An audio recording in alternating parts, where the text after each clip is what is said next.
muita saúva e pouca saúde, os mares do Brasil são. Obrigada, homens da minha vida. 6 hours is riding the subway before anybody notices. Suppose if I had to choose between the true version and an elaborate one involving a fish. Eu não quero ser seu amigo. Screaming Jay Hawkins and he's a wild man. Eu sou fônio, mas eu era um peixe. Jed's dead, baby. Jed's dead. Silly Caucasian girl likes to play with samurai swords. Ok, corta. Hoje de noite, a gente vai ficar em casa vendo vídeo. Pra variar. Ele alugou uns filmes napolitano que quer me mostrar. Quais? Roma, Cidade Aberta e La Strada. La Strada. Na mesma noite? Bom dia, cinéfilos! Estamos aqui no mais novo episódio do podcast Ponto Cego. Eu sou o Thiago, seu apresentador, e junto comigo está... João Neto. E também... Jonathan. João, você já teve aqui em várias oportunidades, né? Mas este pode ser o primeiro episódio que alguém escuta. Você gostaria de se apresentar de novo pra gente? Claro. Olha, meu nome é João Neto, eu tenho 30 anos, sou formado em jornalismo, estudo cinema por conta, tenho uma página de cinema no Instagram, o Cineratos, e de vez em quando eu tô por aqui para comentar sobre alguns filmes. Ô, João, você também já esteve aqui em várias oportunidades, né? Mas como eu disse, esse pode ser o primeiro episódio de alguém. Você poderia se apresentar de novo? Claro. Bom, eu sou o Jonathan, eu também estudo cinema por conta e estou sempre aqui comentando no Ponto Cego sobre os filmes. Ô, Jonathan, você viu algum filme bacana essa semana que você gostaria de indicar para os nossos ouvintes? Bom, essa semana eu não consegui ver muita coisa. Eu acabei pegando um resfriado, então eu não consegui ver muita coisa.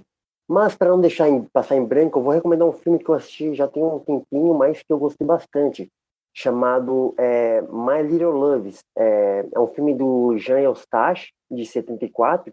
E ele conta a história de um menino que ele deve ter uns 12, 13 anos.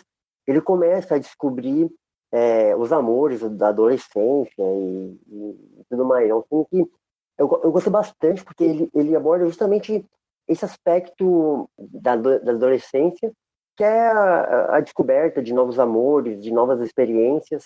E é um filme de 74 e é um filme que eu gostei bastante, assim, é um filme que entrou para minha listinha assim, de favoritos.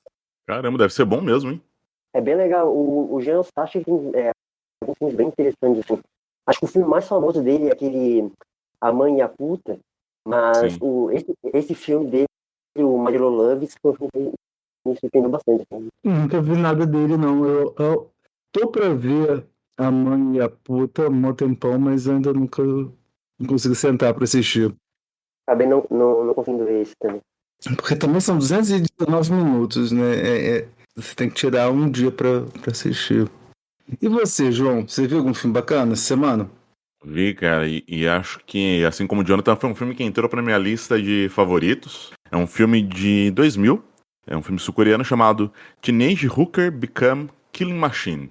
E, assim, uma sinopse muito breve dele vai acompanhar uma jovem estudante que ela trabalha como prostituta e, eventualmente, ela acaba atendendo o professor dela. E aí as coisas ganham um outro rumo dentro dessa profissão dela. Ela acaba sendo morta, só que ela volta como um robô assassino que busca por vingança.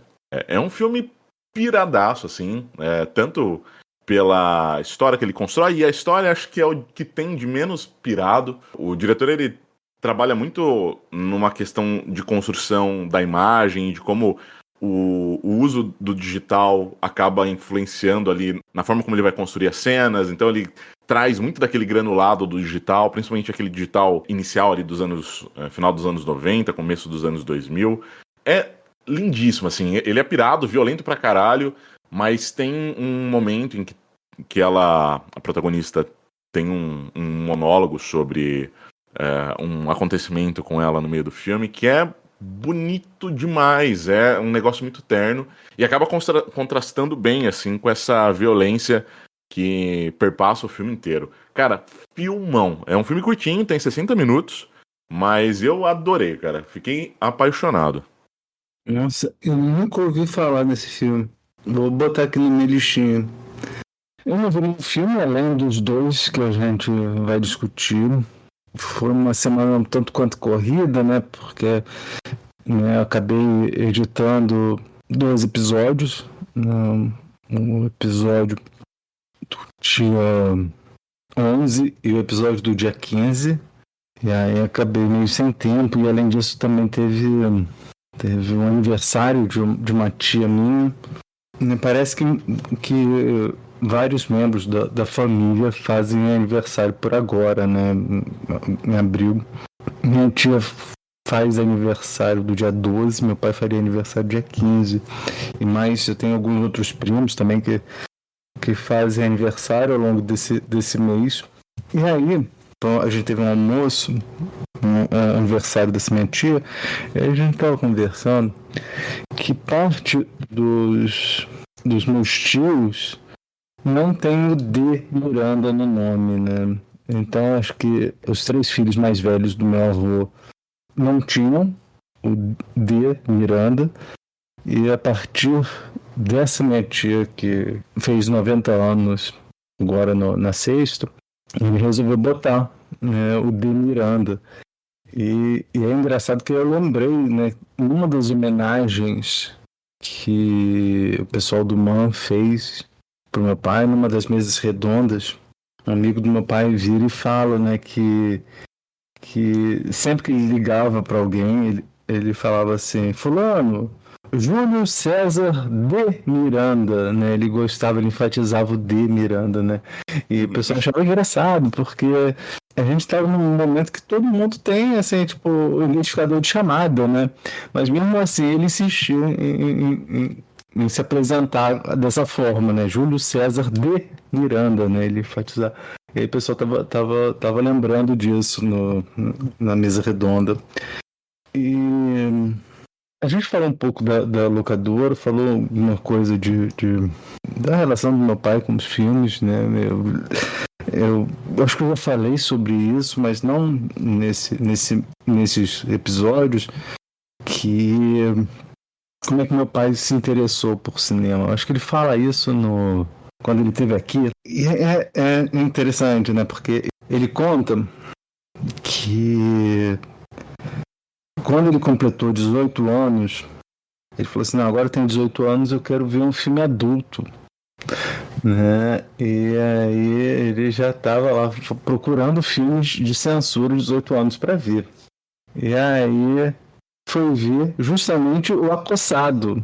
Ele não era aquilo que ele estava esperando, né? Porque ele estava querendo ver o filme de 18 anos, mas aí ele viu aquilo e ficou apaixonado. Ele conta essa história, né? Ele ia pra ver, vou ver um filme de 18 anos. É que nem aquele nome aquele episódio dos Simpsons, né? Que o Bart vai na locadora com uma identidade falsa e vai falar assim: não, quero uma sessão de filmes adultos. Ele vai lá e assim, tem uns Bergman, Truffaut. É muito isso, cara. Eu lembrei na hora que você estava contando. E fala também um pouquinho das mostras, né? Porque acho que desde 95 ele fez muitas mostras, né? Principalmente no CCBB, mas também no Sesc. A gente tem uma pasta com os folders que a gente conseguiu encontrar das mostras que ele realizou. Aí falar um pouquinho das mostras, antes de a gente falar sobre o diretor. Então, no CCBB, ele, em 95, fez uma mostra chamada 100 anos de cinema, clássicos que você não viu. Em 99, ele fez o de Caligari a Hitler, que é sobre o expressionismo alemão, baseado no livro do Krakauer, né? E eu lembro, essa foi uma mostra que eu lembro bastante. Eu vi bastante filme dessa mostra na época, né? Em 2001 ele fez Surrealismo no cinema. Também em 2001 ele fez o Fassbinder, Anarquista da Fantasia. E também Quando o Cinema é Poesia. Em 2002, ele fez um sobre salsa, cebolinha e celuloide, dramaturgos americanos no cinema e Matar ou Morrer. Aí, em 2003, ele fez Beijo no Cinema e Quando a Mãe é a Estrela. Em 2004, ele fez Música Lírica no Cinema, Para Sempre Amadeus e Pintando no Cinema. Em 2005 ele fez Cinema no Cinema, Encontro com Sondheim e Diana Durbin, Um Raio de Sol. Aí em 2006 ele fez Inesquecível Janet MacDonald, Cantando e Dançando no Escuro, Aleijadinho e Seus Contemporâneos, e a última mostra que ele fez lá no CCBB foi em 2007, que é o Bem-vindo, Sr. Bergman.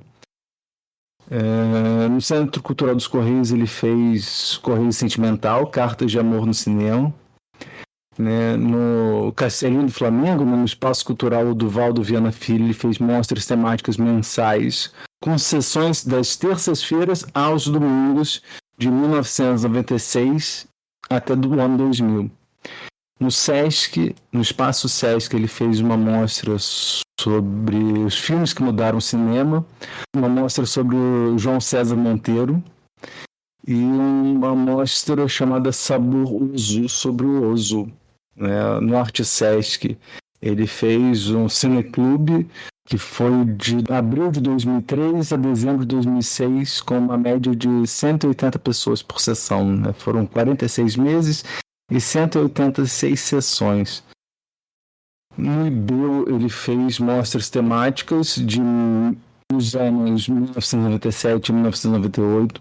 Na Casa França Brasil, ele fez mostra sobre o Buñuel, sobre o René Clair, sobre o Limali, sobre o Alain René e sobre o François Truffaut. É engraçado que eu lembro que ele estava interessado em fazer uma mostra chamada Fellini 25,5, né? Que era fazendo um trocadilho com 8,5, né? Mas ia ser uma mostra que abrangesse todos os filmes do Fellini. Mas não está aqui. Mas eu lembro bem, assim, eu estava lá na locadora, isso, acho que 96, 97, ele falando isso. Mas, aproveitando que a gente falou do Fellini, vamos falar um pouquinho do Fellini. Vocês, qual é a relação do Fellini? Qual foi o primeiro filme que vocês viram deles? Qual foi a opinião que vocês tiveram deles e se mudou de lá para cá?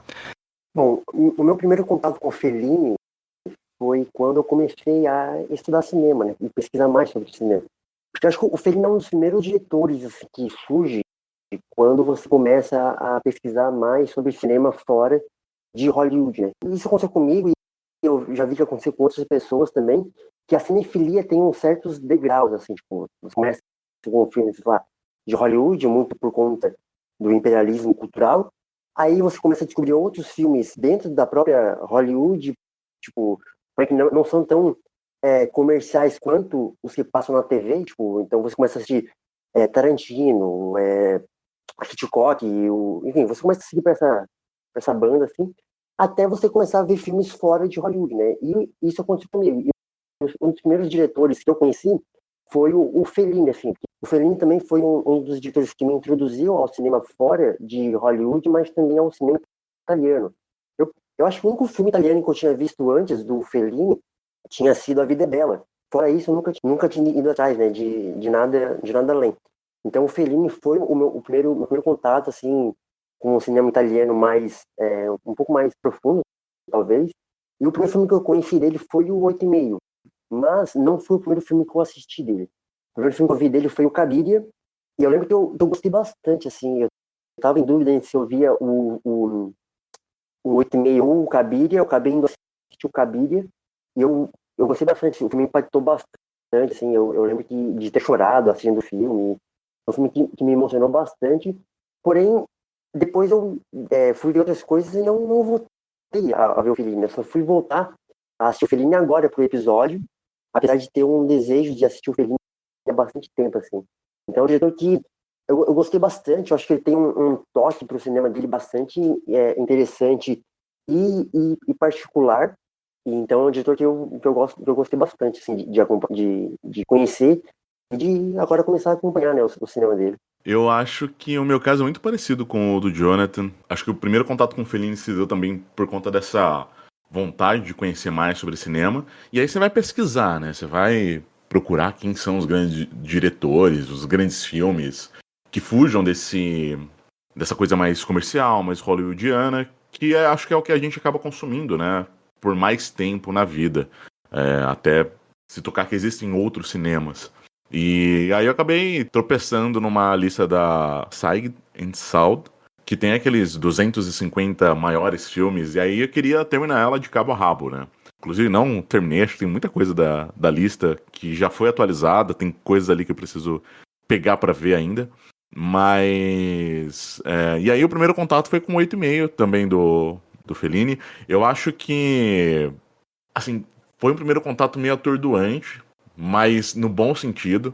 É um filme com tanta coisa, um filme tão grande, que acho que depois que você termina ele, assim, você leva uns dias pra conseguir digerir tudo, e ainda assim você não vai conseguir compreender completamente tudo aquilo que o Fellini colocou ali. Incrivelmente, acho que é a mesma sensação que eu tive ao revisitar o 8,5 para esse episódio. É um filme que me sacudiu pra tudo quanto é lado, mas apesar disso não é o meu filme favorito do Fellini. A Estrada da Vida dele eu acho um filme tão bonito que me ganhou.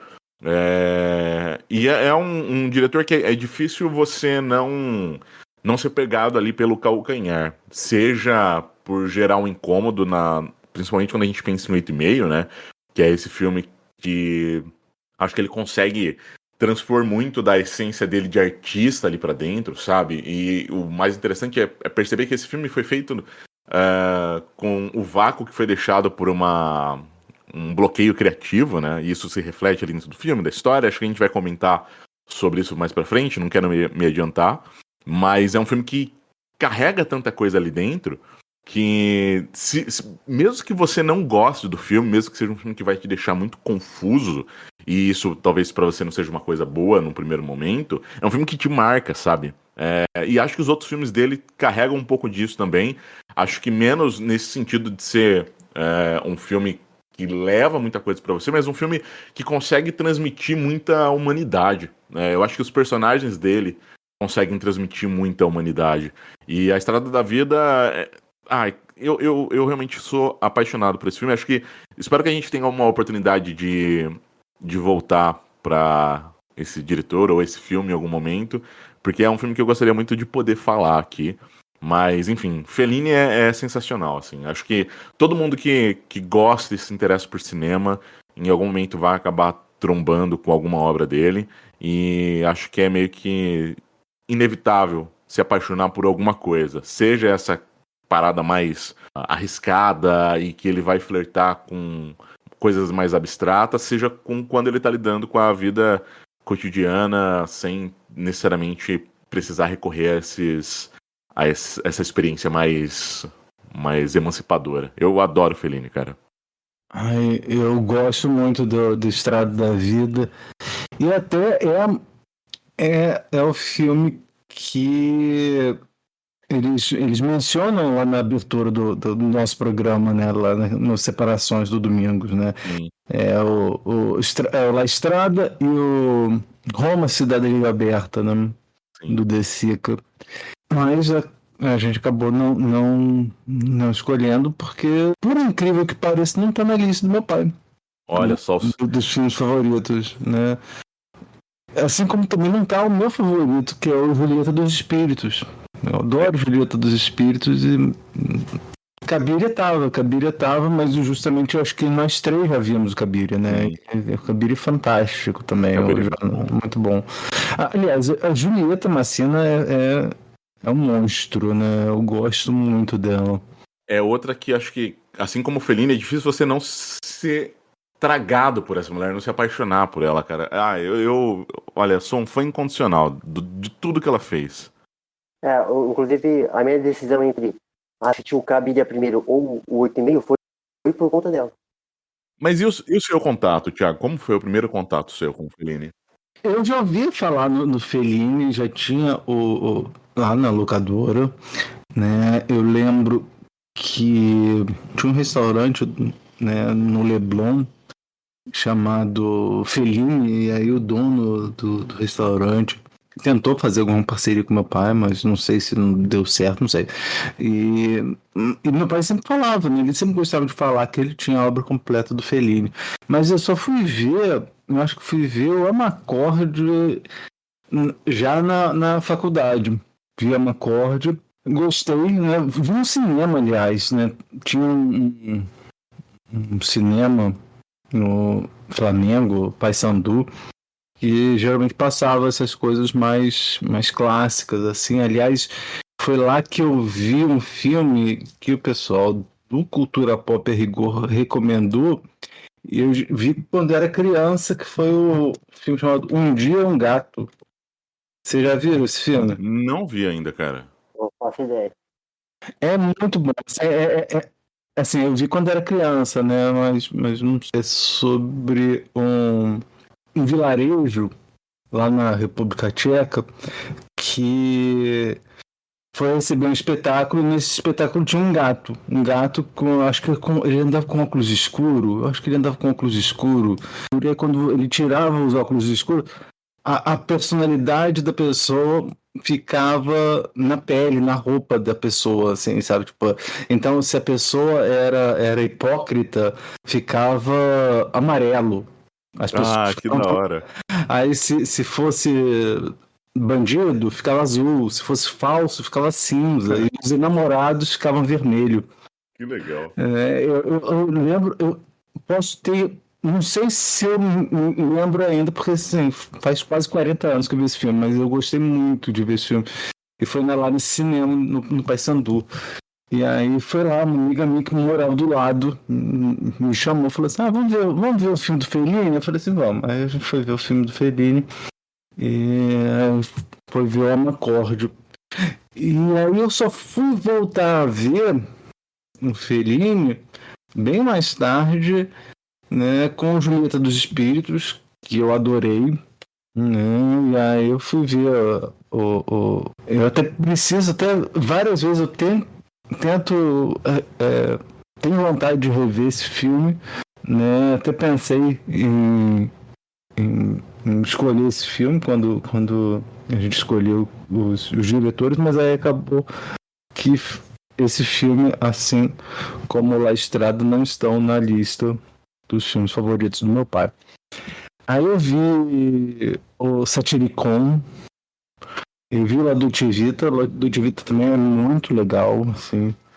E o 8000 e o Roma do Fellini eu vi justamente na mostra que fizeram lá em homenagem ao meu pai. Foi o Roma do Fellini que o Rui Garnier escolheu para figurar na mostra em homenagem ao meu pai. Tem mais alguma coisa para conversar sobre Fellini?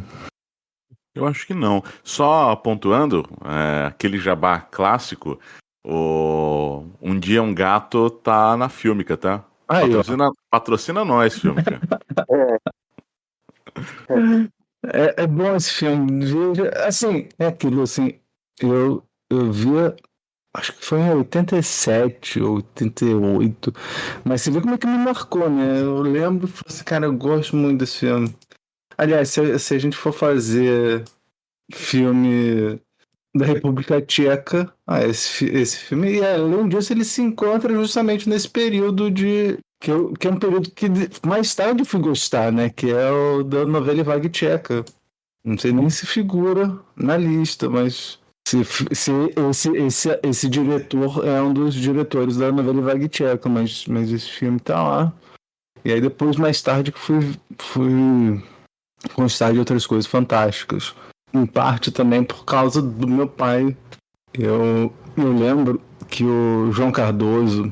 Eu ia guardar essa história para conversar quando ele estivesse presente, mas como a gente falou disso, de novela, de cinema tcheco, eu lembrei, né, que o João Cardoso falou que teve um filme que ele gostou muito, né, que eu indiquei para ele, que é o Happy End, né, porque ele tinha um podcast que eu gostava muito, que era o Volta ao Mundo em 80 Filmes.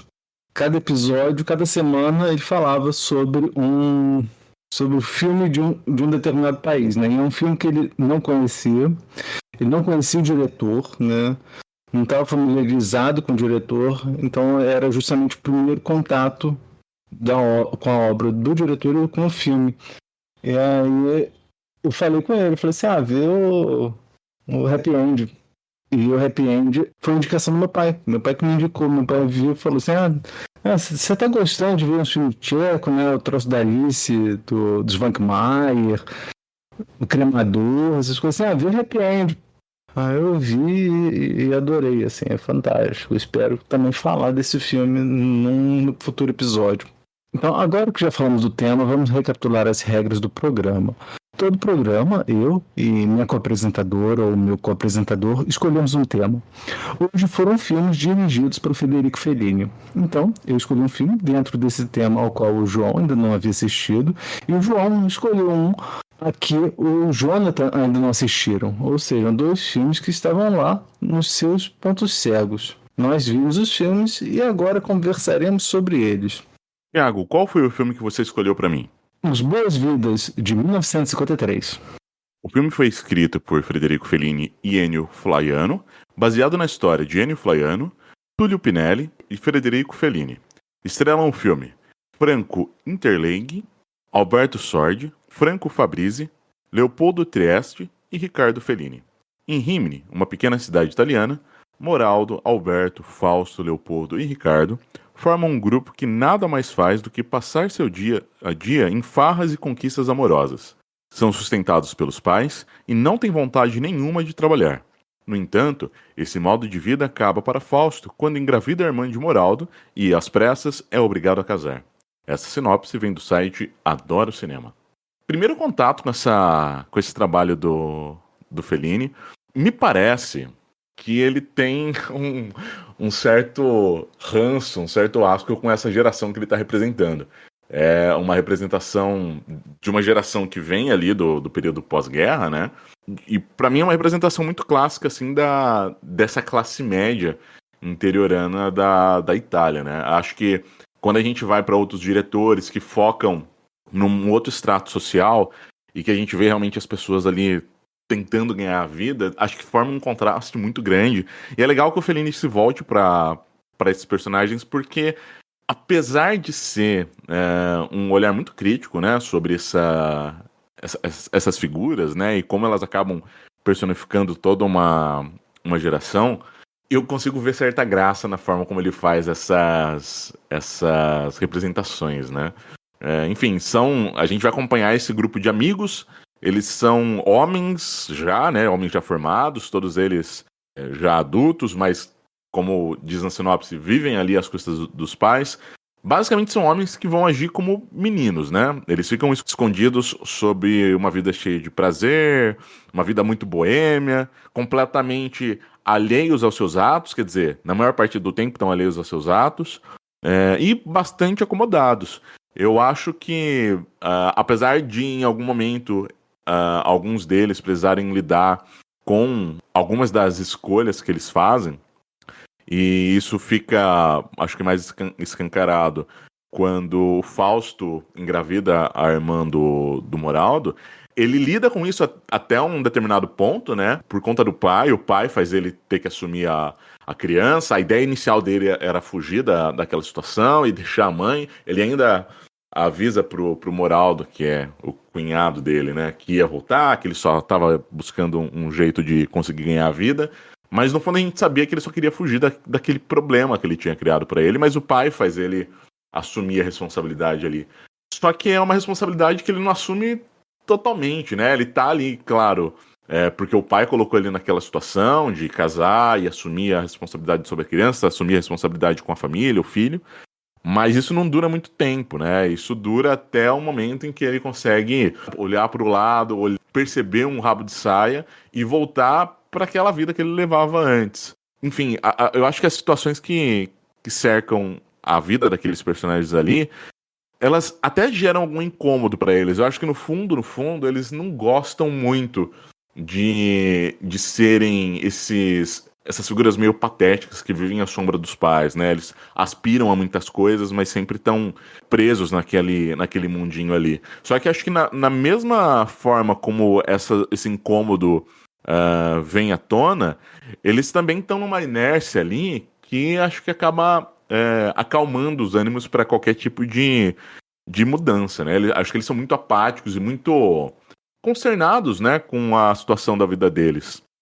E aí, como eu falei, eu acho que tem um registro que é bastante pessimista, bastante crítico dessa geração, mas que acho que o Fellini consegue trazer alguma leveza e graça para esse grupo de amigos, né? Isso a gente tem nas bebedeiras, na forma como eles vão flertar, como eles vão tá presente naquelas festas, as mentiras, até os momentos de traição, apesar de não ser uma coisa louvável, ainda tem uma certa graça ali dentro.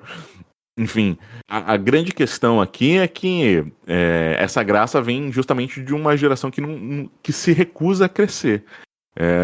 Uma geração que se recusa a adotar uma posição em que eles são donos das próprias vidas, né? E aí, eu acho que depois que o Fellini já estabeleceu isso muito bem, ele consegue fazer uns contrapontos que são, acho que são a parte inicial do processo de mudança para um desses personagens, que é aquele momento em que a gente tem o Moraldo conversando com uma criança que já assume as responsabilidades da vida, um garoto que trabalha aparentemente na estação de trem, né? E ali acho que existe um contraste muito grande, né? A gente vê um garoto realmente muito jovem, uma criança, que já toma uma posição muito mais madura do que se a gente compara com os outros personagens, né? E acho que, como eu falei, isso é o pontapé para que haja uma mudança no Moraldo, mas acho que todas as outras situações, como elas acabam acontecendo, como isso vai modificando a relação dele com os amigos, né? Principalmente com relação ao Fausto, quando ele descobre que ele tá traindo a irmã dele e que ainda assim ele não leva isso para um cenário de desconforto entre eles, mas gera um ressentimento, né? Eu acho que é o que faz com que ele consiga romper com esse marasmo, né? Que acabou contaminando todo mundo. E o filme, ele é muito simples, assim. É um filme em que o Fellini ele não tá interessado em muitas inovações na forma como ele vai compor cena ou na forma como ele vai fazer a montagem, mas acho que a cena final, a cena em que o Moraldo tá no trem, na janela, e aí ele intercala com as cenas dos amigos dormindo, né, representando muito bem aquela questão do quanto eles estão protegidos naquela estagnação, é muito bonita e muito reveladora desse processo de emancipação, sabe? Eu adorei esse filme, cara. Adorei mesmo. Aquela cena final impressionante, né? E mais uma vez a gente fala de trem, né? A importância do trem no cinema. Esse filme é como se o trem estivesse passando pelos quartos dos amigos, né? Sim. Né? O momento que se move como se fosse o trem, né? Então eles estão lá dormindo e o trem vai passando. E é um filme que é tido como se fosse biográfico do Fellini, né? O Fellini meio que faz as vias, o Moraldo faz as vias do Fellini, eu acho, né? Que ele saindo, né, de Rimini para Roma, e aí depois o Roma de Fellini, né, que é o filme mais tardio dele, tá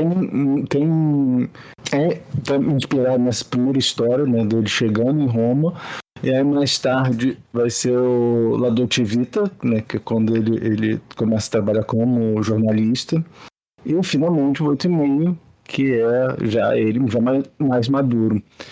Mas, João, então, o que você achou do filme?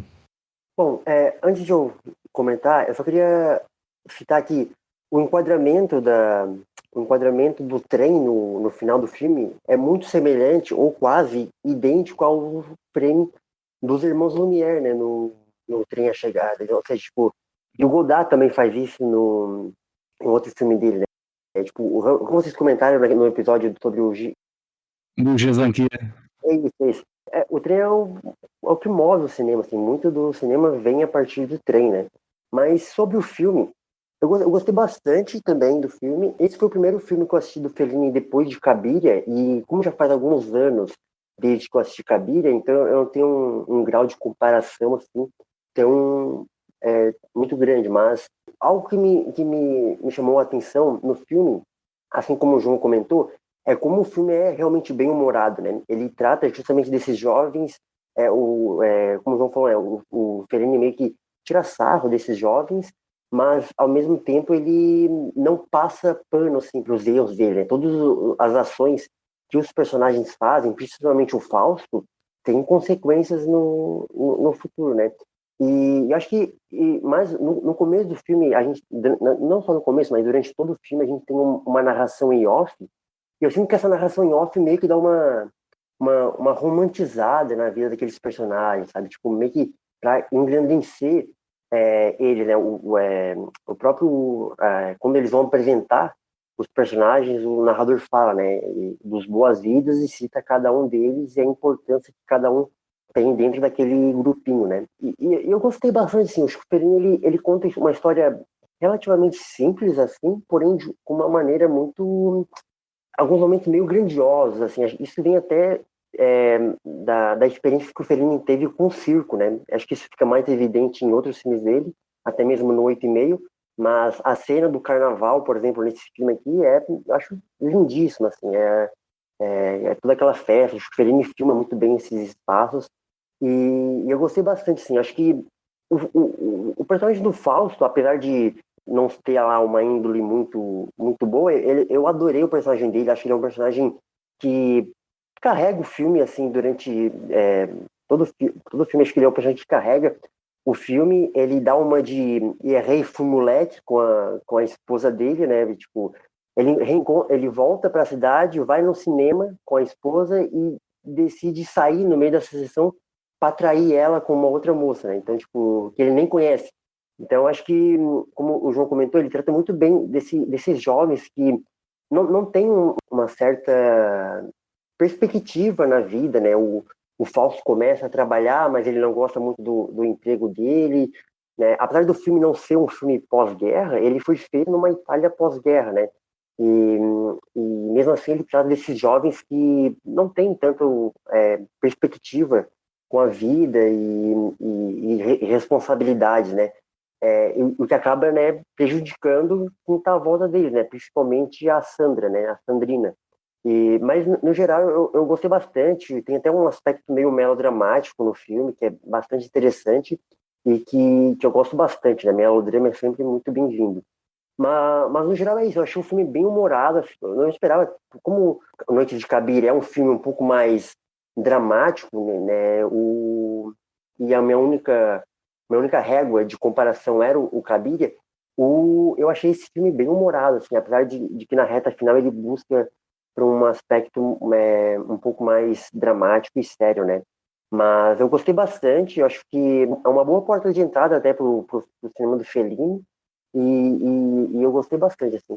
Eu estava pesquisando e a origem do termo, né, Ivitelone, diz que, assim, seria um cruzamento, né, de vitela e carne bovina, né, implicando uma pessoa imatura e preguiçosa, sem uma identidade clara ou qualquer noção do que fazer na vida. Só que o Ennio Flaiano, que é o roteirista do filme, ele numa carta de 71, ele dá um outro significado, né? Ele fala que o termo vitellone era usado na minha época para definir um jovem de família modesta, talvez um estudante, mas que já tinha ultrapassado o programa programado para o curso, ou então era aquele que não fazia nada o tempo todo.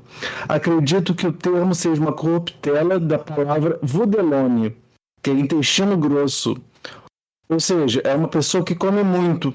Era uma forma de descrever o filho da família que só comia e nunca produzia nada, como um intestino esperando para ser preenchido. Caralho, essa aí eu não sabia, não. A primeira definição eu tinha lido quando eu tinha pesquisado, mas essa aí pra mim é novidade. Tá na Wikipédia em inglês.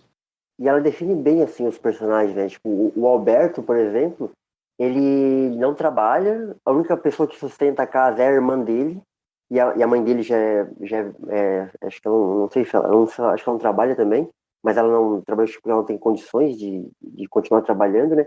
E ele fica insistindo em pedir dinheiro para ela, para a irmã até briga com ele, para ele tomar um jeito na vida, né? Isso que você falou foi uma coisa, né? Que enquanto os homens, né, os filhos homens, né, não querem nada com nada, as irmãs, né, as filhas, elas já estão sendo donas dos próprios destinos, né? Você vê essa irmã do Alberto, né? Que já trabalhava, né? E aí no final das contas ela tem um namorado, né, que é casado, e aí no final ela abandona o Alberto e a mãe para morar com esse cara, né? A própria Sandra, né, que já era Miss lá da cidade, e aí, né, ela passa mal, né? Logo no começo do filme ela tá lá no concurso de Miss, enquanto o Fausto tá lá dando em cima de outra pessoa, falando assim, não, nem quero saber dessa Sandra, não sei o quê. E aí descobre que a Sandra engravidou dele, e aí ele teve que casar. E aí quando ela se cansa da forma como o Fausto estava tratando ela fica mula e parte, né, com o filho. Então as filhas, né, as irmãs são muito mais responsáveis que os irmãos, né? E eu acho que, no final das contas, esse filme vai falar um pouco sobre o amadurecimento desses personagens que não querem nada com nada, né? Como se o destino fosse lá e chamasse eles para serem alguém, né? Eu acho que o Moral discuta bem isso, e aí ele acaba partindo, mas você tem o Fausto, né, que será que eles dão referência ao Goethe? Eu não sei. O cara que vendeu a alma ao diabo para, né, juventude eterna e prazeres carnais. E é aquilo, né? Juventude, né? Ele queria ser sempre jovem, né? Esse pessoal tinha meio que complexo de Peter Pan, né? Eles não queriam envelhecer. Pode ser. E aí... no final se arrepende, né? Depois faz gato e sapato com a Sandra cansa, vai embora, e aí pesa a consciência dele, ele vai atrás, né? Vai procurar, passa o dia procurando a Sandra, e aí ela tá justamente na casa do pai dele, né? E aí é uma coisa fantástica como acontece, que o pai dele coloca ele no lugar dele da melhor forma possível, né? Essa cena é maravilhosa, cara. É bom demais ver um adulto que fez merda o filme inteiro, levando uma costa do pai, que nem queria. Tipo, caralho, velho, cresce, porra! Inclusive, acho que dos Boas-Vidas, acho que o Moral é o personagem mais consciente dentre eles, né? Tipo, ele sabe o que eles estão fazendo não é certo, tipo, mas ele não... Acho que ele tem consciência e até vontade de seguir uma vida normal. Né? Sim, tanto que é o único, né, que segue em frente. Mais uma vez, aquela cena final é linda, acho que o filme todo já vale por ela. E é linda porque ela funciona, ela sintetiza muito bem, né, esse processo de amadurecimento, o cara que tá tomando o trem da vida em direção ao desconhecido, ele não sabe o que ele vai encontrar no fim do caminho, e ver os amigos, mais uma vez, protegidos ali, naquele conforto do mesmo. Cara, ali pra mim acho que é a síntese do filme, sabe? É onde a gente encontra ali todos os elementos que vão definir esse processo de mudança que um deles vai fazer ao romper com os outros, né? Você falou da cena do carnaval, o Jonathan, e aí eu lembro, será que algum significado de porquê que o Fellini escolheu, né, colocar essa cena do carnaval justamente nesse momento, né, que é o momento de virada de muitos dos personagens, né, que a irmã do Alberto larga ele, a Sandra também acaba saindo, todas as coisas acabam meio que mudando justamente no final desse carnaval, e aí você lembra, né, que tradicionalmente, né, a ideia de carnaval era que você tinha um inverno lá na Europa, que era muito rigoroso, e aí você tinha esses 4 dias de festas e aí você já emendava na quaresma, que era um momento de reflexão, né, e de jejum também, né? E eu até lembro que uma vez eu li um livro que estava contando explicando por que a maioria das aparições de santos, de anjos, essas coisas assim, aconteceu na quaresma e era por causa disso, né? Porque você já estava morrendo de fome durante o inverno todo. Aí você tem 4 dias de festa e aí já parte para mais 40 dias sem comer nada. É claro que você vai ver um monte de coisa, né? Não tem nem como, né? Mas talvez esse carnaval, essa cena do carnaval seja representando isso, né? E aliás, né? Tanto que aquele baile de carnaval que eles participam, que o Fausto participa, e aí ele que nunca deu muita bola para a mulher do patrão, de repente fica interessado e começa a dar em cima da mulher do patrão, só para não agrada a mulher, e aí o patrão manda ele embora, porque isso daí também é uma coisa irresponsável, né? Como é que você vai fazer esse tipo de coisa? E aí começa a falar pros amigos que foi ela que se apaixonou por ele, mas ele não quis nada com ela porque ele é bem casado, né? É um cafajeste de pior estirpe, o Fausto, né? Não, além do que ele tenta vender a estátua que ele roubou, né? A estátua do anjo. Né? É porque ele fala que ele não recebeu os direitos. E aí ele resolve falar assim, então vou pegar por conta própria o que eu tenho direito e roubo uma estátua da loja onde ele trabalha. E ainda leva o Moraldo junto, né? E os dois dançam. Então não é só pular cerca que ele fazia de errado, né? Ele também fazia esse troço de... Não, o cara é todo errado, né? Pelo amor de Deus. Vocês estão satisfeitos? Estou satisfeito. Jonathan. Também. Vamos para o próximo filme. João, qual foi o filme que você escolheu para mim? 8,5 de 1963. O filme foi escrito por Federico Fellini, Ennio Flaiano, Tullio Pinelli e Brunello Rondi, baseado na história de Federico Fellini e Ennio Flaiano. Atuam no filme Marcello Mastroianni, Cláudia Cardinali, Anouilh Ianni e Sandra Miller. Sinopse. Após lançar um grande sucesso, o cineasta Guido se depara com uma crise criativa sem precedentes. Diante dessa encruzilhada profissional e existencial, ele começa a rememorar episódios e pessoas que o atravessaram até ali. Essa sinopse vem do site Papo de Cinema.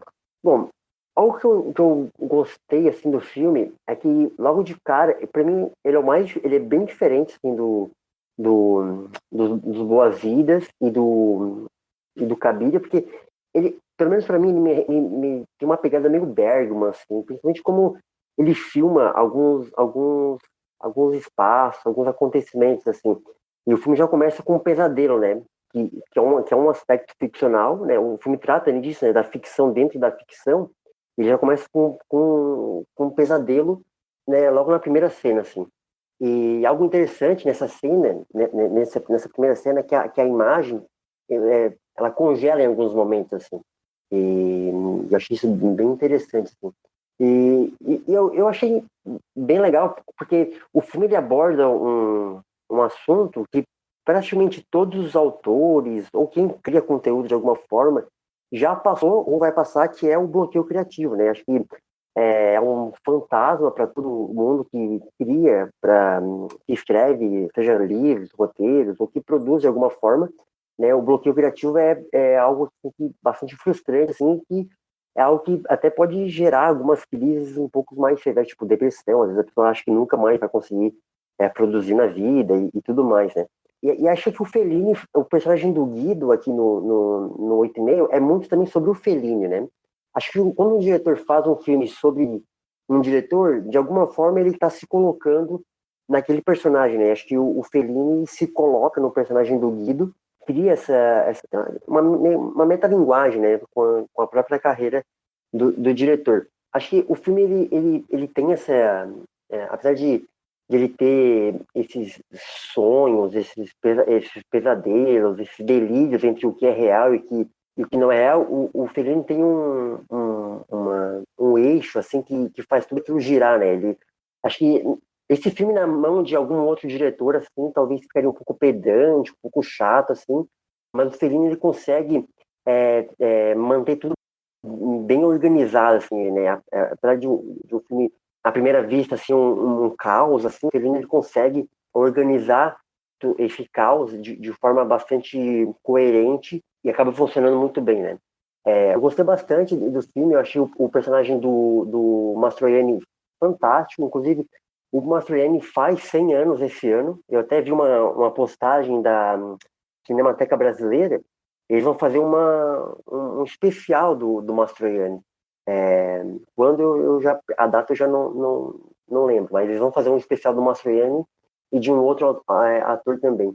Então, eu adorei o trabalho do Mastroianni, ele não precisa falar nada, acho que só a presença dele em tela já é muito marcante, assim, ele tem uma presença bastante simbólica e grandiosa, assim, e aquele aspecto que eu comentei no Boas-Vidas do circo e tudo mais, né, do carnaval, aqui acho que fica mais evidente, né, o Fellini, ele tem essa carga circense bastante forte na carreira dele, e aqui, acho que todo filme talvez pode ser um espetáculo circense, né, até mesmo tem uma cena em que um personagem faz ele e uma outra mulher meio que lê a mente dos personagens, faz um truque de mágica, assim. Achei bastante interessante. É um filme que eu gostei bastante, ele tem esses aspectos surreal e irreal, que é bastante interessante, assim, me lembrou bastante o Bergman. Eu acho que eu concordo bastante com você, Jonathan, no momento que você fala que é um filme que poderia muito se perder, né? Se tornar um filme muito pedante, porque é um filme com tanta coisa, com tanta...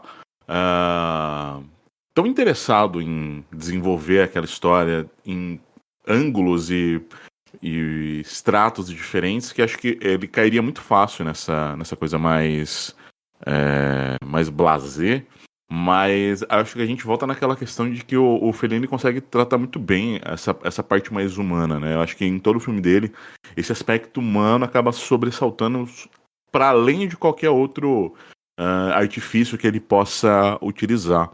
E assim, esse filme é um filme enorme, em todos os sentidos possíveis, né? Ele tem só 2 horas e 20, mais ou menos, mas é um filme com tanta coisa, sabe? É um filme que resolve tratar de tanta coisa. Ele vai falar da vida do Fellini, ele vai falar das crises dele enquanto realizador, enquanto homem, vai falar de cinema, vai falar da vida num sentido mais amplo, vai falar de sonho, vai falar de memória, né? E realmente, sabe, ele consegue fazer isso tudo caber em pouco mais de 2 horas.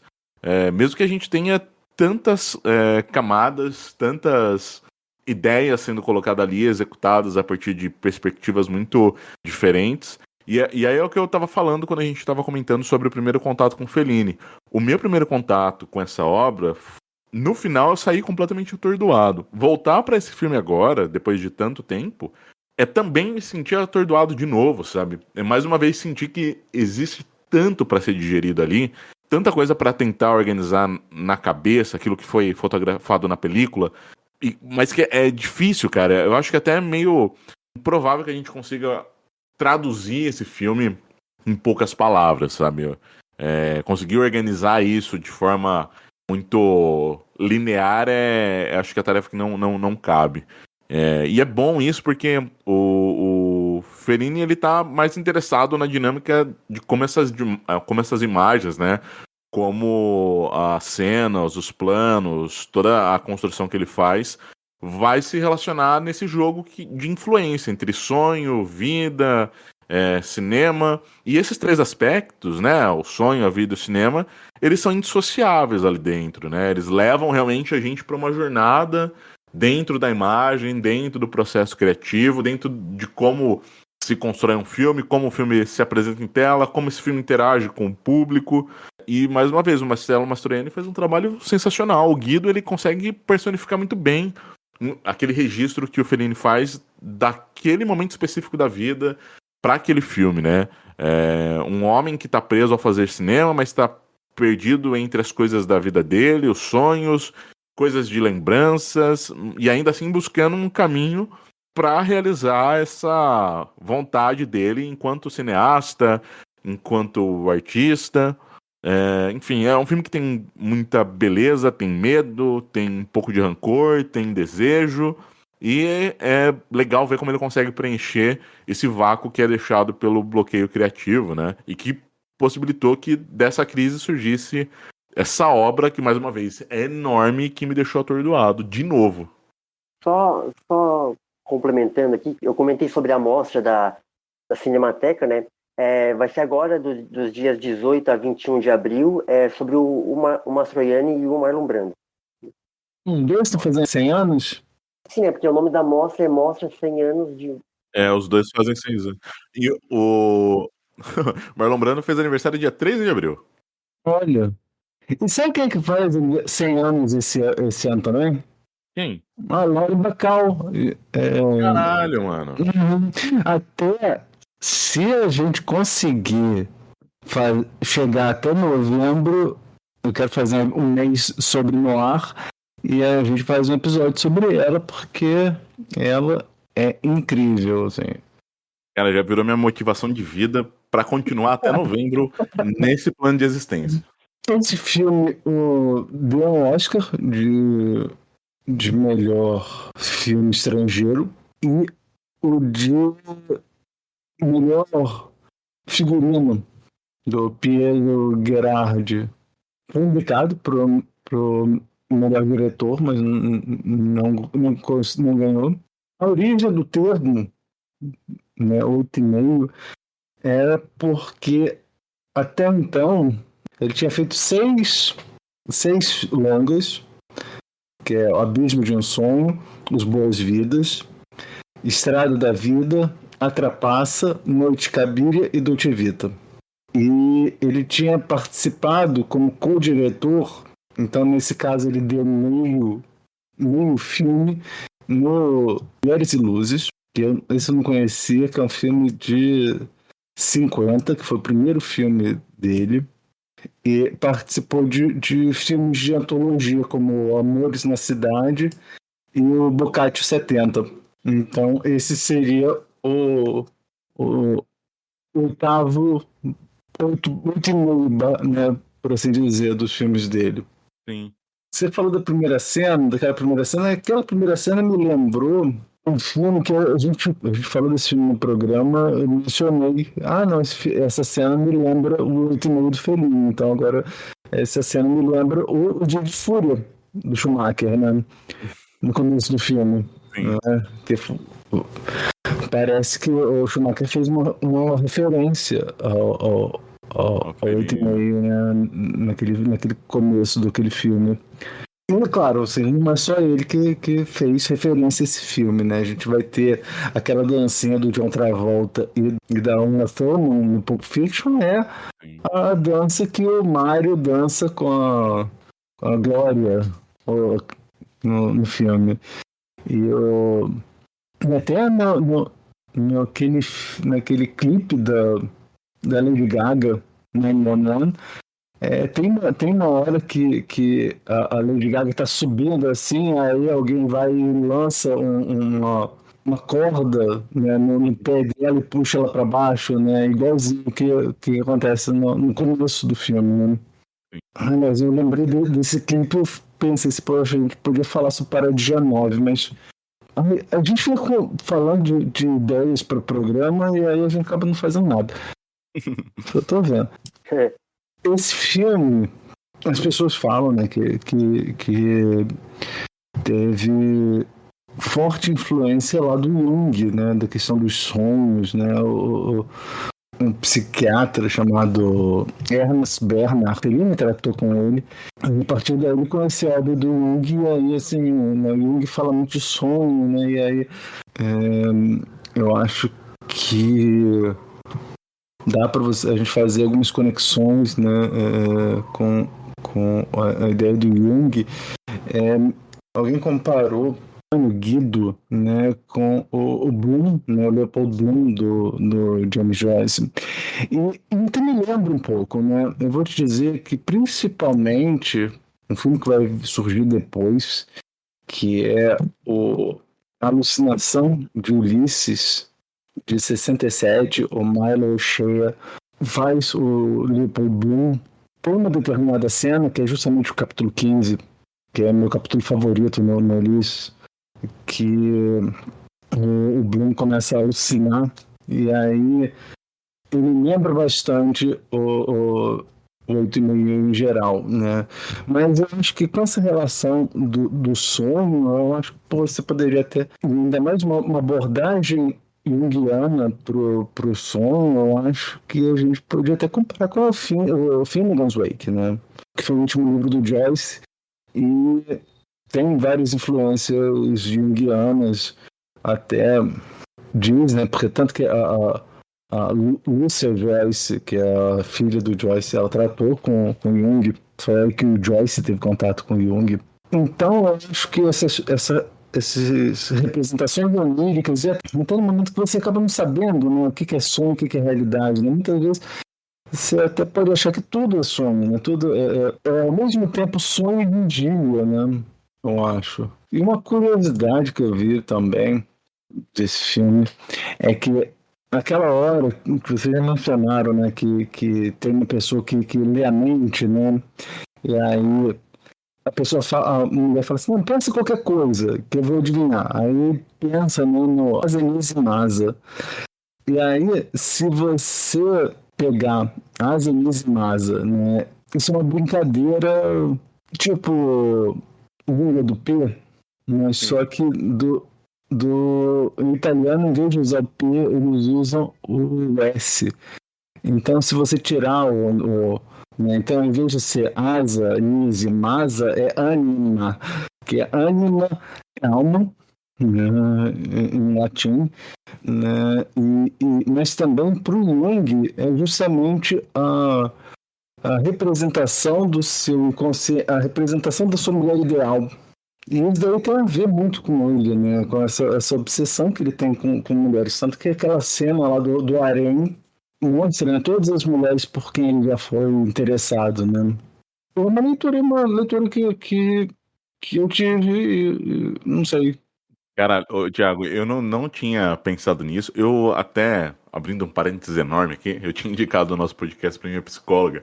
E ela segue essa linha do Jung, né, pra terapia dela. A hora que ela ouvir isso aqui, ela vai adorar, cara, porque eu acho que faz total sentido, assim, né? Como a gente tá lidando muito com essa questão do sonho e dessa questão do inconsciente, cara, não tem como negar. Acho que talvez ele tenha até pensado nisso mesmo pra construir essas passagens. Tem até uma frase que o Fellini falou desse Bernhard, né? Nós víamos com muita frequência, até às vezes fora do seu consultório. O Bernhard sempre me inspirou um sentimento de grande paz. A imagem do consultório na Vila Gregoriana, o horário que eu mais gostava de visitar era o pôr do sol, né? Deixava tudo dourado, todo o quarto ficava dourado.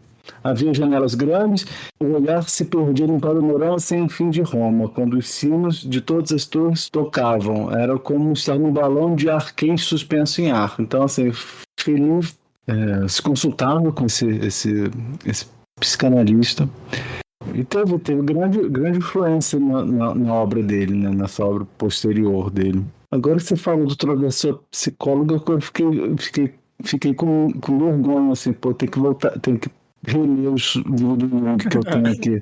Imagina. Eu tenho porque, assim, eu por causa do Joseph Campbell, que foi um autor que eu estudei bastante, eu comecei a entrar em contato com o Jung, né, porque o Campbell também foi muito influenciado pelo Jung. E eu comecei a ler o Jung por causa disso. E porque também quando eu comecei a fazer academia lá quando era bem mais jovem, o rapaz com quem fazia era psicólogo e era junguiano também. Então, de uma vez que a gente saiu para tomar um café e ele falou sobre sincronicidade. Falou assim, não, procura aí o Jung que fala sobre sincronicidade. Foi por causa desse filme que eu acabei descobrindo que a Lina Wertmüller foi pupila do Fellini, né? É até engraçado, até curioso, porque tem um filme que são os Basiliscos, tem um que é muito parecido com os Boas-Vidas. né? Eu achei bem parecido os dois. Mas o Vertimiller é outra pessoa sobre quem eu quero fazer episódio. Vamos ver se a gente consegue fazer episódio. Olha, se a gente pegar todas as coisas que a gente quer fazer episódio e juntar assim, eu acho que dá episódio até sei lá, 2030. Dá, cara. E que bom que dá. Olha, eu vou até favoritar esse momento na minha mente pra quando chegar em 2030 e a gente estiver gravando, eu vou falar, lembra do episódio que a gente falou sobre isso? Então, chegamos. Você tem mais alguma coisa? Acho que eu tô satisfeito, Thiago. Jonathan. Eu só queria comentar também, é que dentro do filme, né, existe a figura do crítico, né, que é logo no começo do...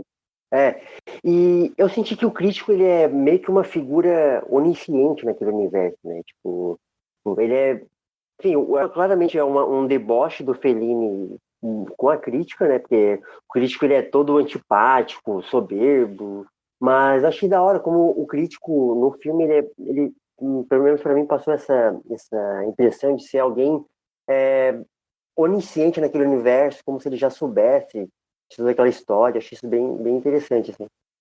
E é um crítico de verdade, né? O final acaba enforcado, né? A resposta do Fellini para os críticos. Então, nós três recomendamos os dois filmes, né? Sim, mas sem dúvida. Eu acho que é fundamental. E assim, pra quem não viu, se você quer começar já com um soco no estômago, começa com 8,5. É um bom caminho. Então, depois dessa recomendação tripla para esses dois filmes, vamos falar de streaming no quadro. Tem no Netflix? Tem na Netflix? Tem no Netflix? Tem no Netflix? Tem na Netflix? Tem na Netflix? Tem na Netflix.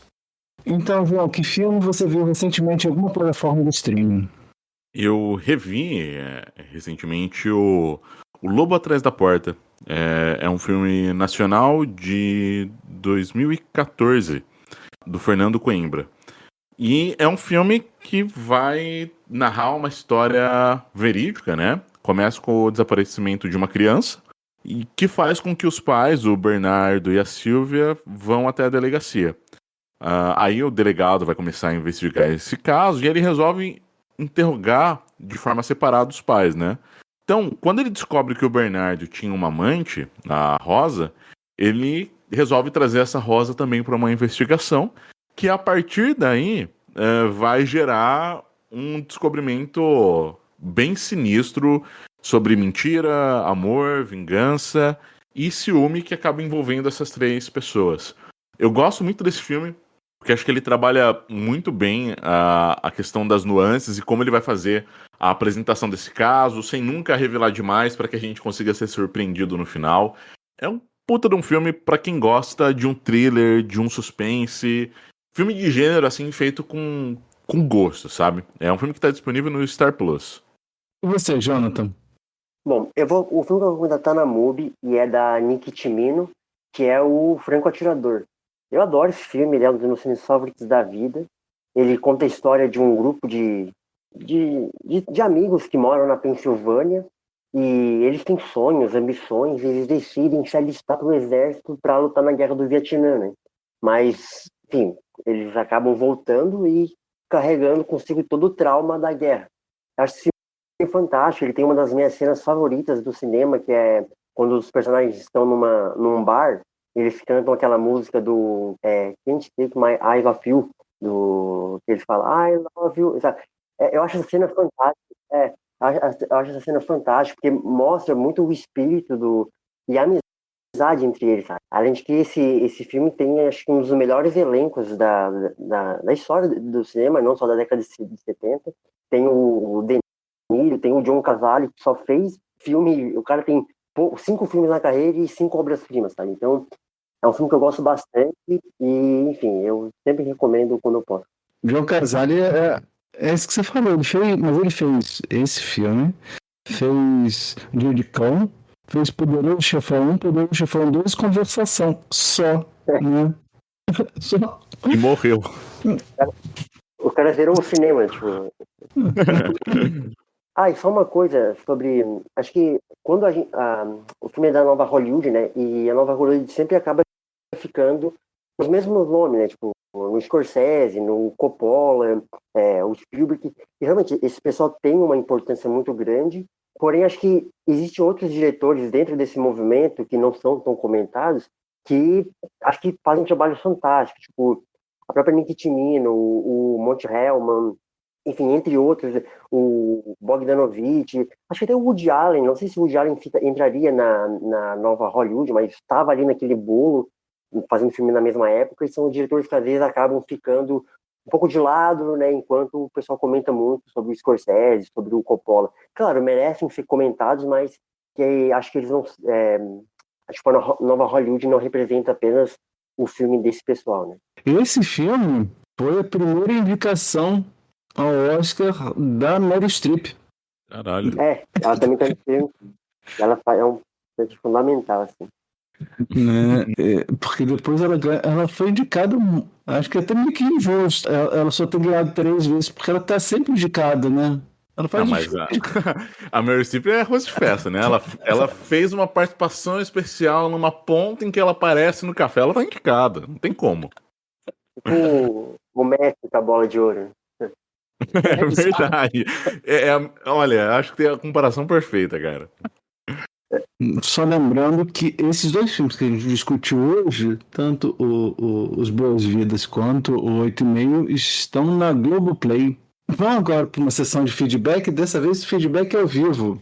O último programa, né, que foi ao ar agora segunda-feira, foi sobre Nicholas Ray, e o João Neto quer falar um pouquinho sobre os filmes. Então, cara, eu queria ter participado do episódio anterior.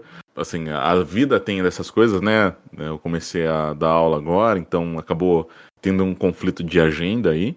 Mas o Nicholas Ray é um dos meus diretores, assim, favoritos da vida. Acho que tem muita coisa dele legal que vale a pena ser comentada. Eu tinha escolhido em A Lonely Place, que é um filme que eu gosto muito, não é o meu favorito, mas eu gosto muito porque eu acho que é um filme que ele consegue lidar muito bem com a questão da violência, que acaba, acho que meio que atravessando boa parte da filmografia dele, uma violência que é meio que inerente, uma violência da qual os personagens não conseguem fugir.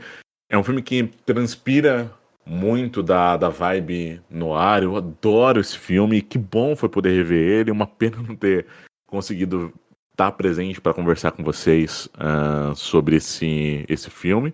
Mas, assim, na realidade, eu queria muito mais comentar sobre Johnny Guitar, que é um filme que eu não tinha visto. Agradeço pela indicação de vocês, agradeço pela oportunidade de ver esse filme. Até tinha comentado com o Thiago um tempo atrás que eu tô tentando correr atrás dos filmes de faroeste, né, os westerns que eu não vi. E eu lembro que até tive a oportunidade de assistir o Johnny Guitar, só que como era um faroeste, eu nunca fui muito chegado em faroeste, falei, vamos deixar de lado, e acabei não vendo. E que pena que eu não vi esse filme antes, mas acho que consegui recuperar o tempo perdido, porque é um filme hiper mega transgressor. Ele acaba saltando a vista, acho que logo num primeiro momento, né?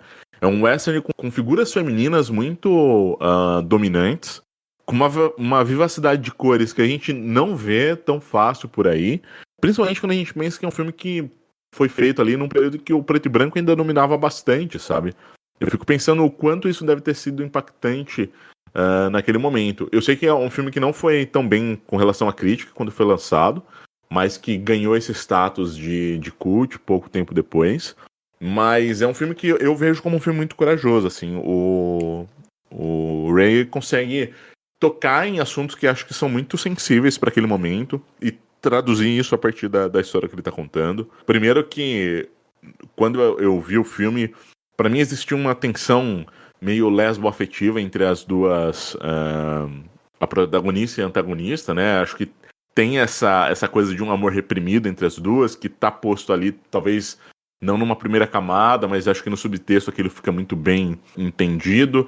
Ele fala, não abertamente também, mas acho que consegue transparecer muito a questão de como o macartismo e a perseguição a tudo que era diferente, tudo que vinha de fora, tudo que que não seguia um determinado padrão acabava sendo rechaçado. Acho que isso está muito impregnado na trama, aquela questão da necessidade, da vontade de trazer algum tipo de mudança para aquele local onde a trama se passa, e você ter uma resistência muito grande, com o apoio das autoridades. Acho que isso está bem construído ali dentro do filme, né? Enfim, é um filme que me ganhou muito, assim, e, mais uma vez, eu acho uma pena não ter visto ele antes, né? E, como eu falei, como tem essa questão da violência que está muito intrínseca a todas as histórias que o Ray resolve tratar, aqui a gente também tem essa questão da violência, principalmente no Johnny Guitar, que está tentando construir uma vida nova depois de um passado completamente conturbado, mas que é arrastado para esse cenário de violência novamente. É um filme espetacular, assim. Eu não sei dizer se é o meu favorito do Nicholas Ray, mas olha, se não for, tá entre os meus favoritos. Que trabalho, meu Deus do céu. É uma belíssima escolha do Jonathan. Também amei esse filme. Obrigado. Opa. Só agradeço, Jonathan. Obrigado de verdade, viu? Inclusive, eu até comento no episódio que acho que as pessoas verem mais faroestes, né? Porque acho que existe ainda uma certa restrição com faroestes. Acho que o faroeste é um gênero que é muito, muito bem explorado ao longo da sua existência, né? E até hoje, na verdade. Você falou do macartismo, a gente fala muito do macartismo da RUAC, né, do Comitê de Atividades Anti-Americanas da Câmara dos Estados Unidos, né, e aquilo do enforcamento do Turk lembra muito, né, aquele troço de, não, olha, a gente vai te enforcar, mas se você falar que a Viena tá por trás de tudo, a gente te libera. O que você acha? A gente pode te liberar se você falar que ela é culpada também. Deus do céu. Então tá bom. Então tá, a gente vai focar os dois agora. Se isso não é uma crítica ao macartismo, que assim, muito engraçado que nesse elenco a gente teve gente que defendeu a perseguição, a lista negra, essas coisas assim, como o Ward Bond, e você teve o Sterling Hayden, que foi chamado lá, perguntaram assim, vem cá, que história é essa de você ter se inscrito no Partido Comunista? Aí ele falou assim, não, foi porque eu lutei ao lado dos comunistas.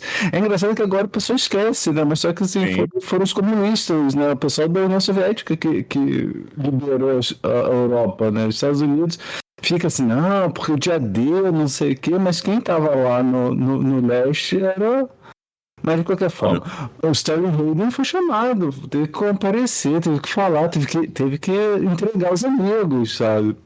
E aí a gente lembra dessa sessão, né? Dessa cena em que, olha, você diz os nomes aí, ou então você vai ser perseguido. Então, se você disser, a gente não te persegue. Então, isso lembra muito, né? Sim, cara, eu acho que é muito certeiro, né, a forma como o Ray acaba transpondo isso pra tela, né, porque era realmente uma caixa às bruxas e algo feito de forma muito pública, né, pra você realmente queimar aquelas pessoas ao ponto de não ter muita chance delas conseguirem recuperar essa questão de como a imagem pública dela é vista, né, é medonho, cara, como esse período foi assombroso, assim, para boa parte da classe artística e para além disso também, né? Mano, eu até comento no episódio, gente, é só um disclaimer aqui, assim, o episódio ainda não foi ao ar, por isso que o João não sabe o que a gente falou, então a gente tem que recapitular. Mas se vocês quiserem ouvir o que eu e o Jonathan falamos, né, vocês escutem lá no episódio passado. A gente fala sobre No Lugar Silencioso, também tem o quê de crítica ao macartismo, né? A história de um roteirista que não consegue escrever, né? Sim. Sim. Um roteirista que está impossibilitado de escrever. Que bom que você gostou, também adorei. Então, vocês têm mais alguma coisa para falar do episódio do Ray? Não, só queria realmente poder comentar e agradeço pelo espaço aí, Thiago. Que isso, pô, você é o principal motor aqui do programa. Então, Jonathan, você tem algum meio de contato? Bom, eu sou bastante ativo no Twitter, onde eu fico mais, onde eu comento mais sobre as coisas que eu assisto ou que eu ando fazendo. É @hanekawaifu. E eu tô sempre por lá, comentando sobre filmes ou coisas que eu me der na telha. E você, João? Vocês podem me encontrar nos lugares de sempre. No Twitter, que é o João_Neto93. No Instagram, que é o _João_Neto_. Também tem minha página lá no Instagram, o Cineratos, que eu prometi para março e não consegui entregar, porque meu computador deu pau, perdi umas coisas. Mas agora em abril eu vou voltar, eu tô com um microfone novo, tô com câmera nova, então tô produzindo umas coisas legais pro Cineratos. Vão lá seguir o Cineratos, @Cineratos. E vou aproveitar para divulgar também o meu Letterboxd, que eu tô tentando retomar a minha escrita e, assim, tô tentando escrever um pouquinho sobre todo o filme que eu tô vendo, pra depois ficar mais fácil também para retomar algumas coisas, que é o João Neto93. Se vocês jogarem lá no Letterboxd, vocês vão achar. É isso, gente. Agradeço muito a participação do João e do Jonathan e, claro, agradeço a você que está nos ouvindo, né? Não se esqueça de mandar feedback para nós em podcast.cego@gmail.com. Mande sugestões, críticas, elogios e compartilhe com todo mundo, pois quando se trata de cinema, todo mundo tem um ponto cego. Da Roupareto, eu sou o Thiago. De Jaú, eu sou o João Neto. De Criciúma, eu sou o Jonathan. E este foi o podcast Ponto Cego.